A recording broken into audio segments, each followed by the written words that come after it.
அஸ்ஸலாமு அலைக்கும். ஹாய், எப்படி இருக்கீங்க? நல்லா இருக்கீங்களா? இன்றைக்கி நான் மீன் குழம்பு வைக்க போகிறேன். அது எப்படி வைக்கிறேன்னு சொல்லிட்டு உங்கள்கிட்ட கொஞ்சம் காமிக்க போகிறேன். இந்த மீன் வந்து முரல், இது நீளமாக இருக்கும். ஒரு 3/4 கிலோ இருக்கும் இந்த மீன் நான் எடுத்துருக்கிறேன். அப்புறம் கருவேப்பிலை எடுத்திருக்கேன், பச்சை மிளகாய், பூண்டு, தக்காளி, வெங்காயம், முருங்கைக்காய் எடுத்திருக்கேன். முருங்கைக்காய் மீன் குழம்புல போட்டால் நல்லாயிருக்கும். சில பேர் போட மாட்டாங்க. வெங்காயம் வந்து சின்ன வெங்காயம் நல்லா டேஸ்ட்டாக இருக்கும். சின்ன வெங்காயம் என்கிட்ட இல்லை, அதனால் பெரிய வெங்காயம் எடுத்துருக்கேன். தேவைக்கான அளவு கலப்புத்தூள், கொஞ்சம் மிளகாத்தூள், கலப்புத்தூளில் எல்லாமே மல்லித்தூள்லாம் கலந்துருக்கனால மல்லித்தூள்லாம் ஆட் பண்ணலை. அப்புறம் மஞ்சத்தூள், இந்த 3 எடுத்திருக்கேன். புளித்தண்ணியில் வந்து பச்சை மிளகாய் போட்டு தக்காளியை போட்டு கரைச்சி எடுத்துடுறது புளித்தண்ணியில். அதுக்கப்புறமா இந்த எடுத்து வச்சுருக்கிற மசாலாவை வந்து அதில் போட்டு மிக்ஸ் பண்ணி கரைச்சி வச்சுக்கிடுவேன். அதுக்கப்புறமா தாளித்து அதில் ஊற்றிடுறது தான். கரைச்சாச்சு. புளியும் மசாலா எல்லாம் கரைச்சி முருங்கைக்காய் எடுத்து அதில் போட்டிருக்கு.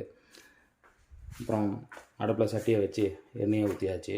எண்ணெய் ஊற்றுறதுக்கு பிறகு வெங்காயம் போடுறோம். வெங்காயம் போட்டதுக்கு பிறகு அதுக்கப்புறம் வெங்காயத்தை போட்டு கொஞ்சம் வதக்கிக்கிறோம். பொன்னிறமாக கொஞ்சம் கருக விடுவோம்ல தாளிக்கிறதுக்கு லாஸ்ட்டாக ஊற்றுறதுக்கு, அந்த டைப்பில் வதக்கிக்கிட்டு அதுக்கப்புறம் பாக்கி இருக்கிற வெங்காயத்தை அதில் போட்டுடணும்.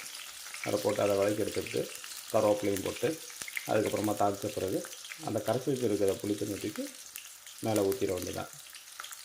இந்த பொன்னிறமாக வறுத்தாச்சு. அதுக்கப்புறமா இந்த கருவேப்பிலை எடுத்து அதில் போடுறோம்.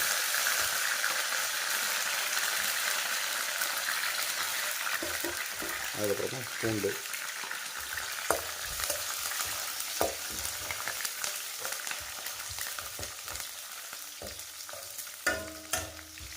அப்புறமா பாக்கி இருக்கிற வெங்காயத்தை எடுத்து அதில் போடுறோம். மீன் குழம்புக்கு வெங்காயம் ஜாஸ்தியாக போட்டால் நல்லா இருக்காது. அதனால் ஒரு வெங்காயம் போதும், பெரிய வெங்காயம் 1 போதும். ஜாஸ்தியாக வெங்காயம் போட்டால் இனிக்கும், அதனால தான் கம்மியாக போடணும். எனக்கே அந்த வெங்காயம் கொஞ்சம் அதிகமாக தான் தெரியுது.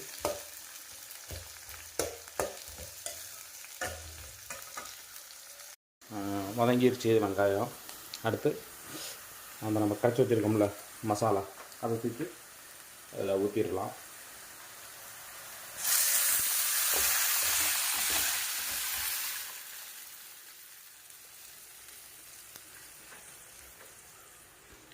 ஊற்றியாச்சு. இப்போ ஊற்றிட்டு எல்லாம் பண்ணியாச்சு. இதுக்கப்புறம் என்ன பண்ணோம்னா நம்ம மூடியை போட்டுட்டு குழம்ப கொதிக்க விடணும். கொதித்து முடிஞ்ச பிறகு அப்புறம் அடுப்பை கம்மி பண்ணிவிட்டு அந்த இருக்கிற மீன் எடுத்து மேலே போட்டுட்டு மீடியமான ஒரு ஃபஸ்ட்டு ஒரு 5 நிமிஷம் கொஞ்சம் நல்லா ஃபாஸ்ட்டாக வச்சுட்டு அதுக்கப்புறமா ஒரு மீடியமான ஸ்பீடில் வச்சா போதும். அதுக்கப்புறம் மீன் குழம்பு ரெடி. குழம்பு கொதிச்சிருச்சு. இப்போ நம்ம மீன் எடுத்து குழம்புல போடணும்.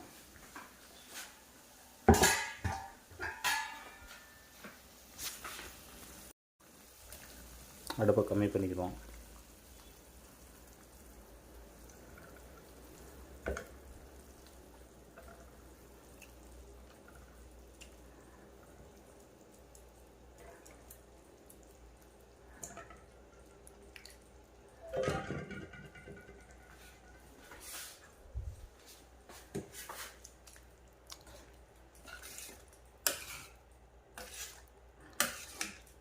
தாராளமாக 3-4 பேர் சாப்பிட்லாம் இந்த மீனானம்.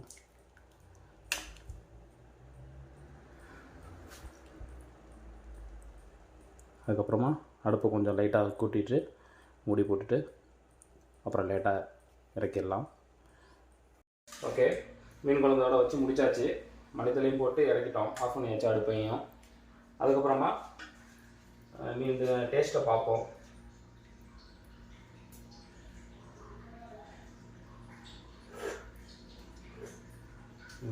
நல்லா புளிப்பு காரம் எல்லாம் செம்மையாக இருக்குது.